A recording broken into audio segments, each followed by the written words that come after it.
Linda, you were diagnosed with cancer in 1999. Yes po. Nasa Singapore kayo? Opo. Si Rocco nasa Singapore, 12 years old. Gusto kong malaman kung ano ang... Nung nalaman mo na your mother was diagnosed with cancer, anong feeling mo? Did you know anything about it at all, or was it just something... Siguro pinaghandaan po nila kung paano po sabihin sa akin na may sakit si mommy mo, kailangan namin na mag-focus ka sa studies mo, may exam ka to advance to secondary school. So, mag-focus ka, babalik na kami sa Pilipinas dahil kailangan ano... Alam mo ba na i-opera siya? Opo. It was really hard at kinakwento po nila kung ano yung sakit, kung ano po yung cancer, na may bukol, na dapat tanggalin. Meron ka bang, parang natakot ka na baka mamatay siya? Opo. That was your, did you verbalize that fear to your mom? Hindi po, actually.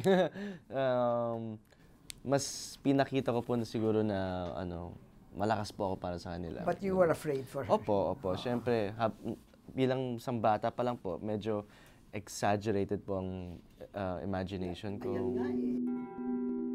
Isa raw ang pagkakasakit ni Linda sa pinakamatinding dagok na hinarap ng kanilang pamilya. Hindi namin alam kung anong mangyayari. So, we decided na mag-consult sa sister niya na doktor kung anong dapat gawin. Pero nung gabing yun, iyak kami dahil siyempre tataka kami bakit siya pa, di ba? Nasa lahi ni Linda ang breast cancer. Tinamaan din ng sakit ang nanay, kapatid at isang tiyahin niya. Ang Pilipinas ang may pinakamaraming bilang ng may breast cancer sa buong Asia ayon sa Philippine Cancer Society. 3 sa bawat 100 Pilipina ang maaaring magkaroon ng breast cancer bago tumuntong sa edad na 75. Yan ay ayon sa tala ng Philippine Society of Oncologists. Isa sa bawat 100 sa kanila ang maaaring mamatay bago ang edad na 75. Ang breast cancer ay, ang mga pinagbumulan ay yung mga cells o cellula na nagmula doon sa suso natin. Ibig sabihin, magmula doon sa pinanggagalingan ng gatas hanggang doon sa mga tubes o yung ducts na magdadaloy mula doon sa pinanggalingan hanggang doon sa nipple o utong ng nanay, pwedeng magkaroon ng iba-ibang klaseng cancer. Bukol sa suso, pag-iiba ng korte at kulay nito ang ilan lamang sa sintomas ng breast cancer.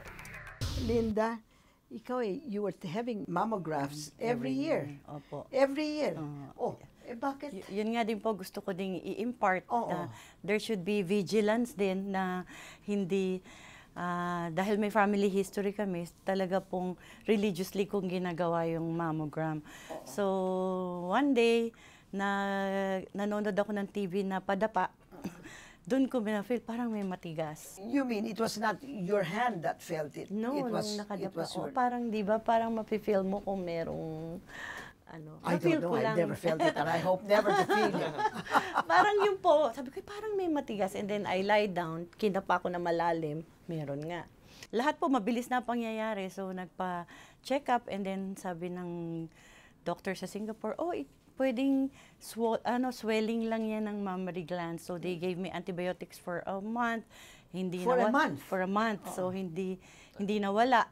So sabi ko, naku, kung cyst ito, papatanggal ko na. So ang tapang ko pa noon yung nagpa-biopsy. Because you had a cyst before in your other breast. Yeah, opo. Natatanggal, walang problema. Wala pong problema and benign.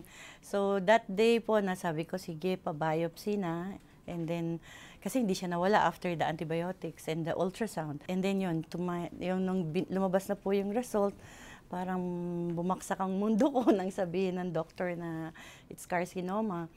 So the next day, kuha kami ng flight. Did he tell you what stage it was? No, nung naoperahan na po saka nalaman, nung na-open na po, frozen section, doon po nalaman na siya. Yung histopath, lumabas po na stage 2. Okay. Lahat ng possible treatments na preventive, binigay sa akin na I abided naman po na Anong preventive? Meron ka ng cancer eh.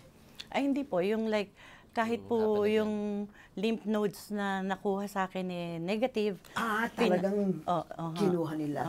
But what did that do to your breast? Wala ka ng breast. Opo. But still, yung pagkalat po, mape-prevent. So, ginawa ba nila na cosmetic surgery afterwards? hindi po. At that time po, You did hindi that one? pa. I have a cosmetic surgeon na cousin, pero hindi niya po nire-recommend yung at that time. Pero ngayon, mas advanced na technology, di ba? Oo. So, yung sinabi po sa akin na para sure magpa-chemo ka, magpa-radiation ka, and then the 5 years oral chemo, sinunod ko naman po lahat yun.